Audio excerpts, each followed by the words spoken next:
All right, let's dive right in. We're going to talk about the Satya Yuga, the very first cosmic age. But this isn't your typical story of some perfect golden era. No, think of it more like a brand new operating system, experiencing its very first system crashes. We're talking about a series of cosmic glitches that needed some serious divine intervention to debug. So let's get into it. Okay, so the big idea here is that before anything, before matter, time, or space even existed, you had the Vedas. And don't picture books on a shelf. Think of them as the literal source code for reality. The blueprints, the fundamental laws of physics, morality, creation, it's all in there. So what happens when the blueprints for reality itself get stolen on day one? Really think about that. It's the ultimate problem that kicks off this whole cosmic cycle. It's like you're about to build a house, and poof, the architectural plans are just gone. The universe basically starts with this massive open loop, a bug that has to be fixed before anything else can even happen. All right, so let's start with part one, creation and a cosmic theft. So here's the scene. You have this silent, infinite consciousness, and then the first sound, Om, just vibrates everything into existence. And from that vibration, the creator, Brahma, appears. He's sitting on this cosmic lotus, and what's in his hands? The Vedas. He's got the plans, and he is ready to build. But while Brahma's kind of lost in thought, dreaming up creation, these two beings, Madhu and Kaitaba, literally born from the very first shadows, they snatch the blueprints. They just grab the Vedas and dive deep into this primordial, lightless ocean. And just like that, the universe is stuck. It's a formless, chaotic soup with no rules, no laws, nothing. Okay, so obviously this first glitch needs a fix. The preserver god Vishnu knows he's got to step in, so he decides to descend as an avatar, a physical form, to go get those stolen laws and, well, get the whole system back online. And the form he takes? Totally unexpected. You've got this pure-hearted king, Satya Yuga, and he's just doing his morning ritual, offering water to the sun.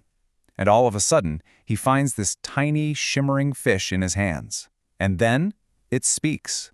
It's begging him for protection from all the bigger fish in the river. And this is where you start to see something incredible happen. The king, being a good guy, agrees to protect it. But the fish, it just keeps growing. First, it outgrows his little water pot, then it outgrows a well, then a huge lake. Finally, the king has no choice but to release it into the ocean, where it just keeps expanding until it fills the entire horizon. Whoa. So the fish finally reveals itself as the Matsya avatar and lays out the plan. See, the demons, they use those stolen laws to create what's described as a knot in time. And the only way to fix something like that, a hard reset, a massive flood. So Satya Yuga gets his instructions. Build an ark, gather the 7 great sages, grab the seeds of all life, and just trust the fish to guide them through the storm. And it works. The plan is a success. Matsya deals with the demons, the Vedas are back where they belong. Awesome. But here's the thing about fixing one bug in a system. Sometimes it reveals another, even bigger one. While everyone was distracted with the flood, another demon, Hiranyaksha, took advantage of all that chaos. He literally grabbed the earth and dragged it all the way down to the bottom of the cosmic ocean. So, when the floodwaters finally go down, what's left? Nothing. Just a huge, gray, empty ocean. There is no ground. Imagine that. The creator, Brahma, is in total despair. What good are architectural plans if you don't have any foundation to build on? And as Brahma just sighs in frustration, a tiny little boar, about the size of a thumb, falls right out of his nostril. And just like the fish, it starts expanding at an impossible rate. In seconds, it's a colossal beast named Varaha. This is our second correction, a raw, unstoppable force that just dives straight into the abyss to get the world back. So Varaha battles Hiranyakasha, wins, and lifts the earth right back to the surface on his tusks. But as the demon is dying, he whispers something to his brother, Hiranyakashipu. Strength is a lie. Fight them with the mind. Fight them with the law. And you gotta understand, this isn't just some parting threat. This is the seed for the next and maybe the most dangerous cosmic glitch yet, a plan to weaponize the rules of reality itself. Okay, so the world is back. The blueprints are safe. You'd think things would calm down, right? Nope. A new problem pops up. But this time, it doesn't come from a demon. It comes from the gods' own arrogance. Their king, Indra, makes a huge mistake and disrespects a powerful sage. The consequences are, well, immediate and catastrophic.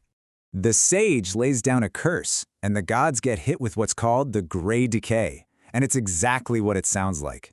They lose everything that makes them gods. Their radiance and strength, gone. Their immortality, fading. Their divine luster just vanishes, and they become weak, tired, basically mortal. There's only one cure, Amrita. It's the divine nectar of immortality. The problem? It's hidden deep within the cosmic ocean of milk. And the gods, well, they're way too weak to get it themselves. So here's the kicker. They have to make a deal with the devil, so to speak. They have to form this super tense, temporary alliance with their sworn enemies, the demons. So they get this massive mountain to use as a churning rod and a giant serpent to use as the rope.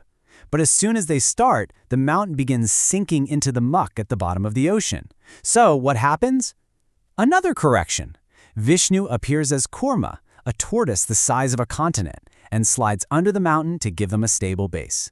But this churning is so intense that the first thing that comes out isn't nectar. It's a world-ending poison. The god Shiva has to drink it just to save all of creation before they can finally get to the good stuff. And now we get to the climax.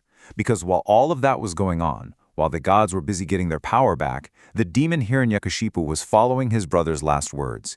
He performed these insane austerities and basically forced the creator Brahma to grant him a wish, a boon.